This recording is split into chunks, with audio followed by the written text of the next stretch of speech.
Des combats dans le centre de Gao après un nouvel attentat suicide. Ils opposent soldats maliens et islamistes. Dans la nuit, un kamikaze s'était fait exploser près d'un poste de contrôle. Aucun militaire malien n'a été blessé. Mais c'est le deuxième attentat en 2 jours à Gao où la sécurité a été renforcée. Jérôme Cahuzac n'a jamais été détenteur d'un compte en Suisse depuis 2006. C'est ce que le fisc helvète assurerait selon le JDD. Berne a transmis cette semaine la réponse de la banque UBS dans le cadre de l'enquête ouverte à Paris pour blanchiment de fraude fiscale. Mediapart maintient ses accusations.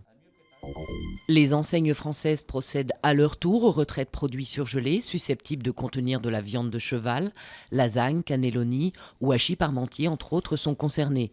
Des plats fabriqués par la société française Comigel qui se fournissait en viande auprès de l'entreprise Spanghero. De la viande importée de Roumanie où les professionnels se défendent de toute tromperie. Une crise politique qui plonge le pays dans l'incertitude alors que le Premier ministre Hamadi Djebali est en conflit avec son parti islamiste. Des ministres proches du président laïque Monsef Marzouki menacent eux aussi de démissionner. Une crise ravivée par l'assassinat de l'opposant Chokri Belaïd.